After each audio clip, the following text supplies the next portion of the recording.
नमस्कार, हमारे वीडियो के सेकंड चैप्टर में आपका हार्दिक स्वागत है। इस चैप्टर में हम देखेंगे composition of population in Sikkim from past till now. Right, अभी अगर हम देखना चाहते हैं, आज का दिन हुआ 7 फरवरी 2023, लेकिन अगर हम समझना चाहते हैं कि इस जगह में कौन रहते थे और कौन रहते हैं, तब हम जानना पड़ेगा हमको वहाँ का जो पॉपुलेशन स्ट्रक्चर है। और वो पॉपुलेशन स्ट्रक्चर को हम देखने के लिए देखते हैं सेंसस की रिपोर्ट। तो चलिए चलते हैं 130 साल पहले के सिक्किम में। अर्ली सिक्किम के सेंसस जो थे 1891 का अगर आप सेंसस देखोगे, तब सिक्किम में सेंसस के टोटल पॉपुलेशन था 30,458।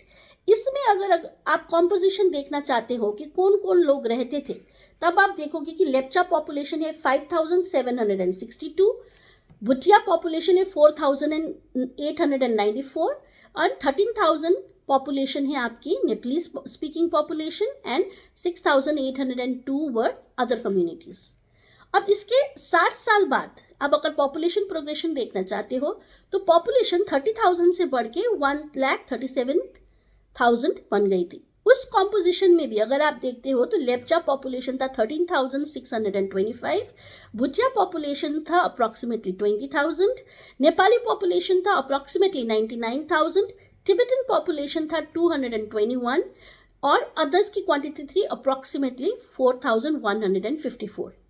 अगर आप इस समय में भी आप देखोगे तो नेपाली पॉपुलेशन जो थी मेजॉरिटी स्पीकिंग लैंग्वेज थी इन सिक्किम। इसको देखते हुए सिक्किम के छोगेल ने इस डिस्ट्रीब्यूशन के बेसिस में 5 फरवरी 1974 में सिक्किम रिप्रेजेंटेशन एक्ट बनाया।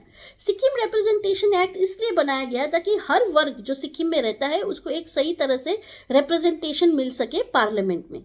तो उन्होंने क्या किया, छोगेल ने सिक्किम को डिवाइड किया 31 टेरिटोरियल कॉन्स्टिट्यूएंसीज में और एक संघ की कॉन्स्टिट्यूएंसी में। 31 जो टेरिटोरियल कॉन्स्टिट्यूएंसीज थे उसमें से 15 कॉन्स्टिट्यूएंसीज नेपाली स्पीकिंग्स के लिए रिजर्व किया गया, 15 कॉन्स्टिट्यूएंसीज भुटिया और लेप्चाज के लिए और एक कॉन्स्टिट्यूएंसी स्केड्यूल कास्ट के लिए रिजर्व कर दिया गया पैरिटी फार्मूला के हिसाब से।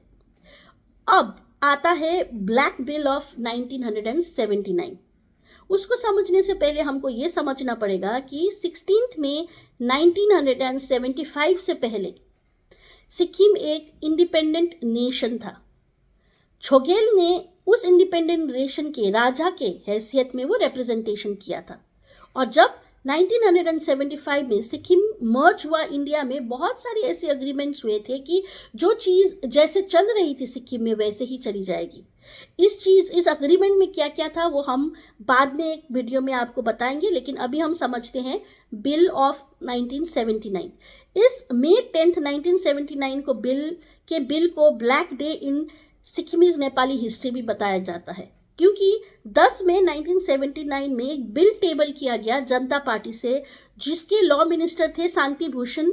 उन्होंने जो भी नेपाली सीट्स थे उसको टोटली रिमूव कर दिया गया, जो कि ऑर्डिनेंस के हिसाब से 7 सितंबर 1979 में प्रेसिडेंट ऑफ इंडिया ने पास किया।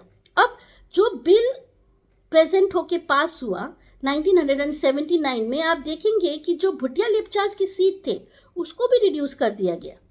उसको रिड्यूस करके 12 कर दिया गया। नेपाली सीट्स जो थे उनको तो टोटली हटा दिया गया, संघ का एक सीट रह गया और स्केड्यूल कास्ट के 2 सीट्स रिजर्व कर दिए गए और 16 जो सीट्स थे उसको एक जनरल कैटेगरी में डाल दिया गया। ये थे सीट रिजर्वेशन की हिस्ट्री। अब हम अगले जो वीडियो है उसमें हम डिस्कस करेंगे कि ये बिल क्यों पास हुआ था, क्यों टेबल किया गया था, इसको किसने पुश किया, ये बिल में क्या क्या अपोजिशन आया था और इसमें जो सिक्किम लेजिस्लेचर है इसका क्या रोल रहा था, ये हम बताएंगे आपको अगले वीडियो में। जय हिंद।